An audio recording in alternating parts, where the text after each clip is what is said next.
Kenapa Anies Baswedan tidak menjadi Ketua Umum Partai Gerakan Rakyat? Kenapa justru Syahrin Hamid? Ini penjelasannya. Posisi Anies Baswedan tidak menjadi Ketua Umum Gerakan Rakyat tidak bermakna bahwa beliau sekedar dimanfaatkan atau memanfaatkan Partai Gerakan Rakyat. Karena sejatinya Pak Anies adalah Gerakan Rakyat dan Gerakan Rakyat adalah Pak Anies.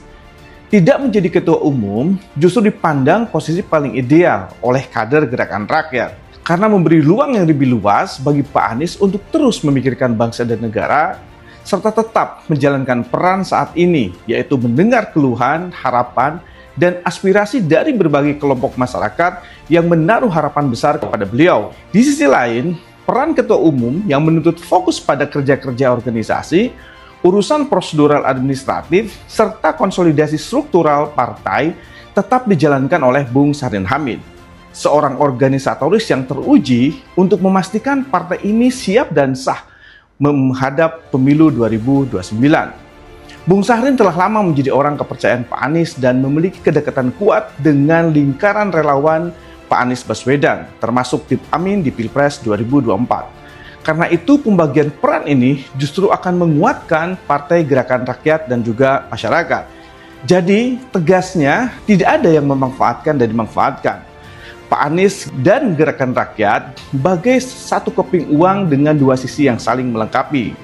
Karena itu kepada seluruh pendukung Pak Anies Baswedan jangan ragu untuk segera bergabung dengan Gerakan Rakyat. Karena kita adalah keluarga besar Anies Baswedan.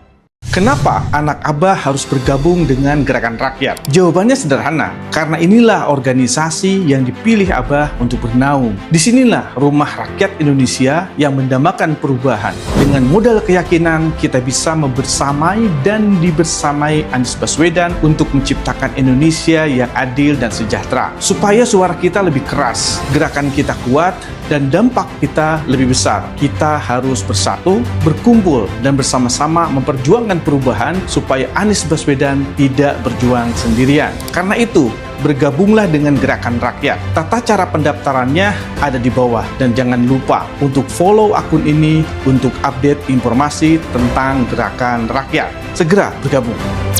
Begitu banyak keluarga, begitu banyak masyarakat yang punya ikatan sejarah panjang dengan Parmusi.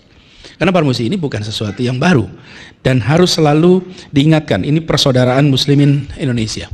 Ini harus menjangkau semua. Kalau disebut bahwa umat Islam di Indonesia itu 86%, maka jangan dibagi-bagi lagi. Terlalu sering 86% ini kita bagi-bagi, lalu kita potong-potong. Akhirnya tinggal 10, 15, 20, 30%. Ini 86 ini semuanya. Parmusi harus bisa menjadi simpul persaudaraan itu semua. Jangkau semua. 86 ini dijangkau semua. Jangan kita ikut-ikutan dengan analis sosiologis. Analis sosiologis itu memang untuk kebutuhan analisa, mereka melakukan kategorisasi.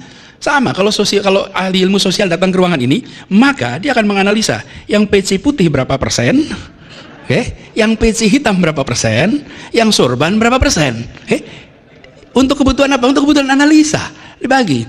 Nanti terlihat ini distribusi meja berdasarkan warna PC gitu. Lalu nanti distribusi meja berdasarkan warna hijabnya, warna kerudungnya. Bapak Ibu sekalian, biarlah itu urusan para analis-analis ilmu sosial. Bagian Parmusi menjaga keutuhan dari seluruh umat Islam di Indonesia. Apalagi sekarang dipimpin Bang Usama. Bang Usama Hisham ini selain beliau adalah, kita dengar tadi, beliau berbicara tadi sama Pak Prof. Fanani juga kita sampaikan. Ini ungkapan dari hati, ungkapan orang ikhlas. Insya Allah Bang Usama ini bisa jangkau ke kanan kiri karena beliau itu seorang entrepreneur.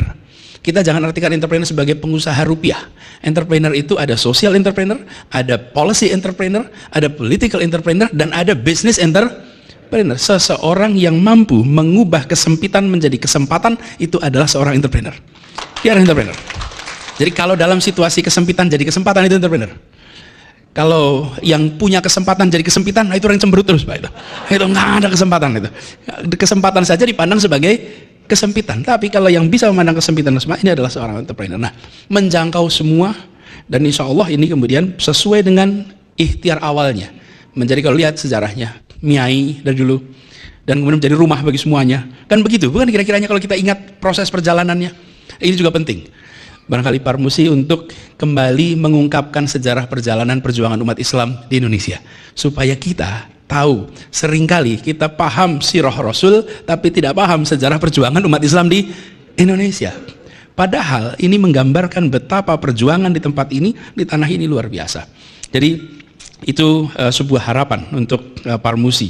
Dan tadi disampaikan tentang niatan untuk membangun desa madani. Kalau boleh Bang Usama usul desa madani dan juga kampung madani. Kenapa kampung madani? Begini, sejak tahun 2009 lebih banyak orang tinggal di kota daripada di desa di Indonesia. 2009 itu pergeserannya. Oke? Dan diperkirakan di tahun 2050 di Indonesia 75% penduduk Indonesia akan tinggal di perkotaan. Pedesaan jumlah penduduknya berkurang. Yang penuh adalah di perkotaan. Di seluruh dunia diperkirakan tren yang sama itu terjadi, bahkan mungkin lebih awal. Karena itu makin hari kawasan kota menjadi makin penting, dan di kawasan kota inilah interaksi makin intensif. Di kawasan kota inilah kita ketemu problematika menjalankan kewajiban pribadi kita dengan konteks kerja. Saya beri ilustrasi. Ketika saya mulai bertugas di Jakarta, saya menemukan, waduh, di Jakarta ini kalau sudah jam 5 sore orang pulang kerja. Salah satu masalahnya di kendaraan umum, mereka kehilangan waktu maghrib. Pilihannya adalah tunggu maghrib baru pulang, atau pulangnya diawalkan. Pilihan ketiga dijamak. Hilang itu maghribnya di jalan. Saya beri contoh, problematika ini. Kita semua terbiasa titipkan anak ikut kegiatan di masjid, di mana dulu waktu di kampung. Ini di sini ada kakak saya ini, Mas Mursalin. Mas Mursalin kita di Jogja itu dulu ketika saya bertetangga dengan beliau. Mas Mursalin, nah ini boleh nih. Ini Mas Mursalin ini kita sekampung, tetanggaan, satu gang. Beliau membina juga adik-adiknya di sana. Itu kami ini kalau sudah kegiatan keseharian, masjid itu menjadi tempat untuk orang tua bersama-sama menitipkan anaknya di situ. Menitipkan bukan dalam artian penitipan anak, tapi proses pendidikannya dikerjakan di dalam sekitar masjid. Bimbingan, apalagi kalau bulan puasa, itu anak-anak itu dari asar sampai habis taraweh gak pulang, di masjid saja. Itu ketika kita berada di dalam setting sosiologis yang berbeda. Sekarang kita masuk kawasan kota yang makin hari makin banyak tuntutannya. Ini memerlukan jawaban.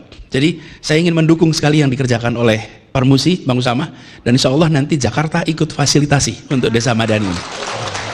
Nah, tepuk tangannya ditahan sampai kejadian.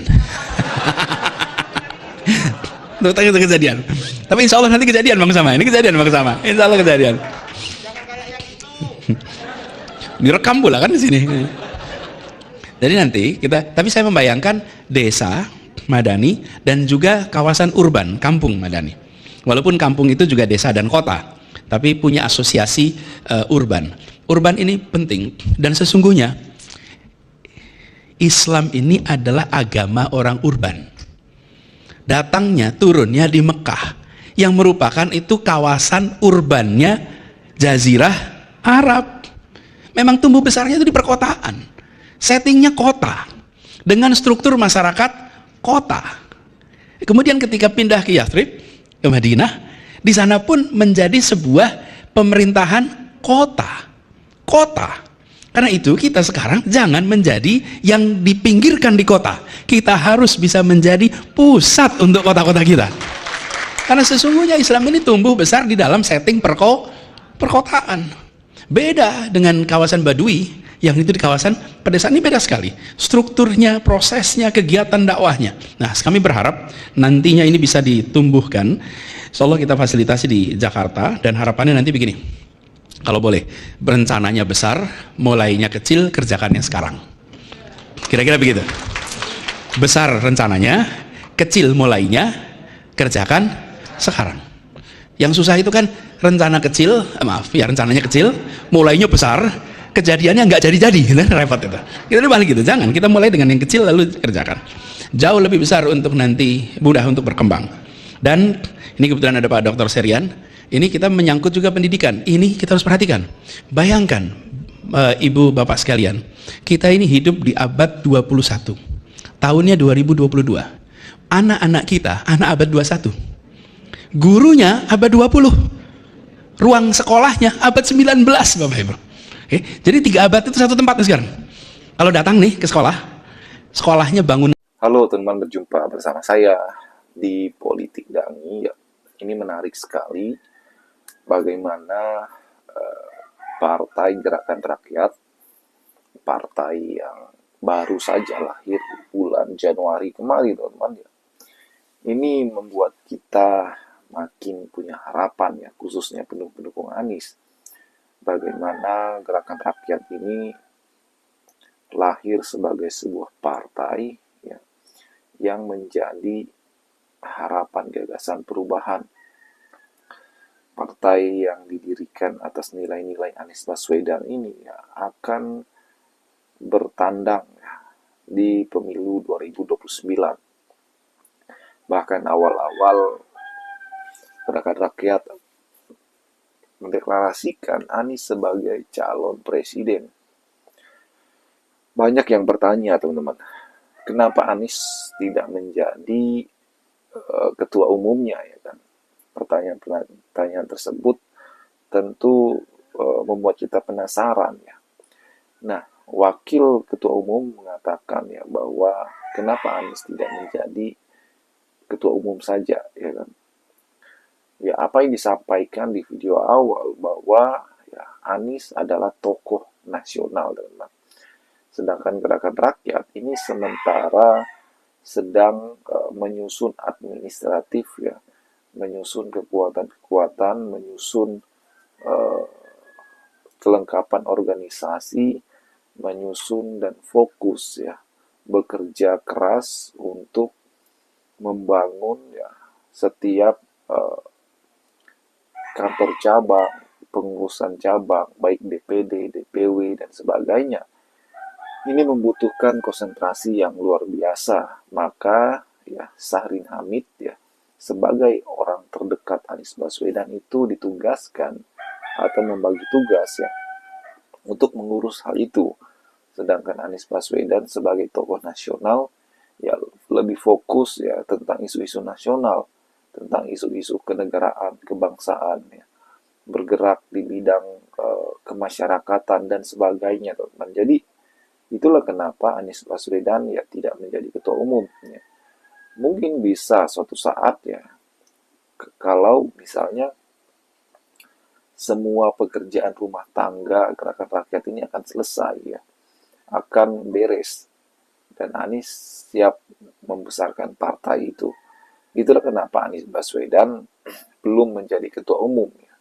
Dan kita berharap, ya, ini akan kelar pekerjaan rumah tangga Gerakan Rakyat dan Anies Baswedan siap menjadi ketua umum. Bagaimana menurut kalian?